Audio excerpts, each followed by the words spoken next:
बारिश की तेज बूंदें सड़क पर चटक रही थीं। समीरा के पापा आके अपनी कार चला रहे थे। उसका फोन बजा और वो फोन की तरफ देखने लगा। अचानक समीरा चिल्लाई, पापा आंगे देखो। पर इतनी देर में ब्रेक फिसला और कार का नियंत्रण खो गया और उसी पल काबिया की माँ, जो सड़क पार कर रही थी, कार की चपेट में आ गईं। समीरा की दुनिया रुक सी गई। उन्होंने गाड़ी रोकी, लेकिन सब कुछ बहुत देर हो चुकी था। काबिया एक कंपनी का सीईओ और माफिया था। वह हमेशा कठोर व्यक्तित्व वाला आदमी था।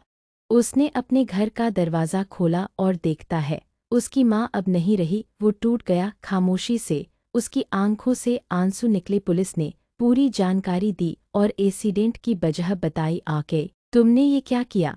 उसकी आवाज़ में गुस्सा और दर्द दोनों था। उस दिन से काबिया की दुनिया बदल गई।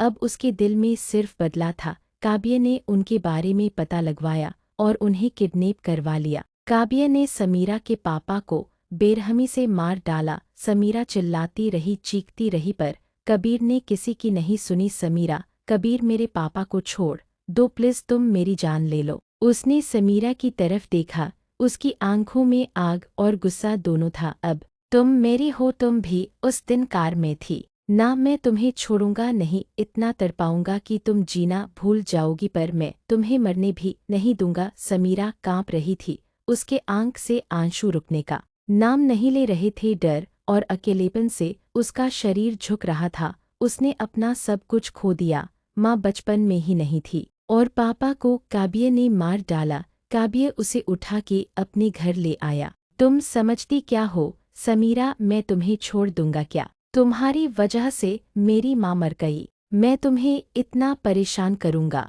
तुम सोच भी नहीं सकती। उसका चेहरा कठोर था, आंखों में आग चमक रही थी। मैं अनीशा ने धीरे से डर से कहा। उसकी छोटी सी आवाज़ उसकी डर और कमजोरी को बयां कर रही। वो कुछ नहीं कर सकती थी क्योंकि कबीर के हाथ में गन थी। वह धीरे धीरे रोते हुए अपने कपड़े उतारकर बिस्तर पर लेट गई। काबिया ने उसकी तरफ देखा और कहा, मैं तुम्हें हर दिन ऐसे ही परेशान करूंगा। समझी कि तुम खुद से भी नजरें नहीं मिला पाओगी। उसके के बाद वो उठा और वहां से चला गया और कहा, सो जाओ, आज मेरा मूड नहीं है। पूर्णविराम। उसकी आंखों में बेहद गुस्सा था और चेहरा और भी डरावना लग रहा था। उसके जाते ही समीरा जोर जोर से रोने लगी। पापा, ई मिस यू, प्लीज मुझे बचा लो। वो अभी भी बिना कपड़ों के ही थी। उसने एक कंबल लिया और खुद को कवर किया। मैं क्या करूं, कहाँ जाऊं?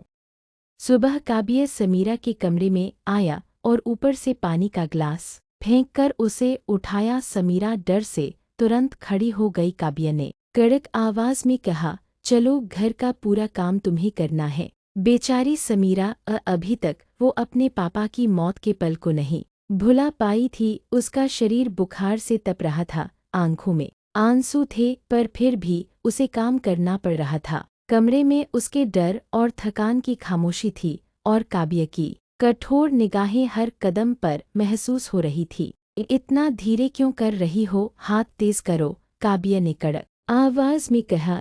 समीरा ने डर के मारे सिर झुकाया और काम जारी रखा। उसकी आंखों में आंसू थे, लेकिन काबिया की आंखों में सिर्फ गुस्सा था। काबिया पास आया और धीरे से बोला, तुम्हारा शरीर थक रहा है, पर तुम्हें काम करना ही होगा। समीरा ने गुस्से से कहा, तुम मुझे भी मार डालो, कबीर, मैं तुम्हारे पाँव पड़ रही हूँ। काबिया ने उसके पास झुककर कहा, इतना डरती क्यों हो? देखो, मैं तुम्हें चोट नहीं पहुंचाऊंगा, बस मैं तुम्हारा जीना मुश्किल कर दूंगा। समीरा की आंखों में बस आंसू थे।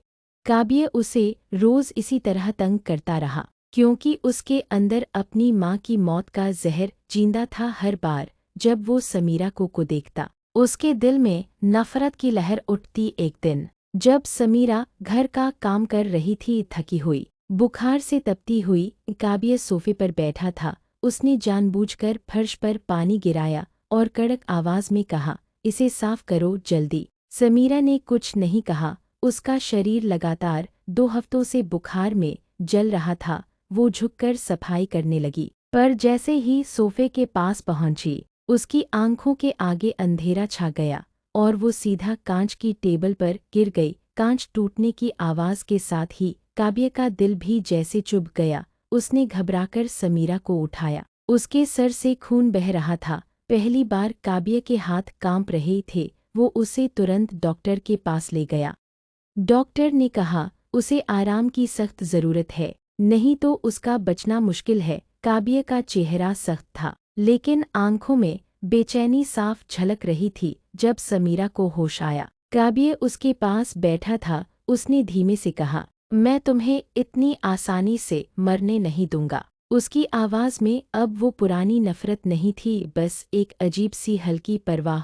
उस दिन के बाद से काव्य ने उसके जख्मों पर मरहम लगाया, दवा दी, खाना बनाकर लाया, और हर दिन जब वो उसे खामोश आंखों से देखता तो उसे महसूस हुआ वो अब सिर्फ नफ़रत नहीं कर रहा था, बल्कि कहीं न कहीं उस मासूम लड़की के लिए कुछ महसूस करने लगा था। एक दिन नहाकर समीरा जैसे ही टॉवल में बाथरूम से बाहर निकली, उसने देखा कि काव्य उसके बेड पर लेटा था। उसके कपड़े काव्य के हाथ में थे। समीरा डर से बोली, काव्य, मेरे कपड़े। काव्य ने अपनी टाई धीरे से खोलते हुए मुस्कुराया और कहा, यहाँ आओ और ले लो। समीरा बेड के पास आई। काव्य ने गंभीर आवाज में कहा, अपनी टॉवल हटाओ, तभी मैं कपड़े दूंगा। समीरा के पास कोई और रास्ता नहीं था।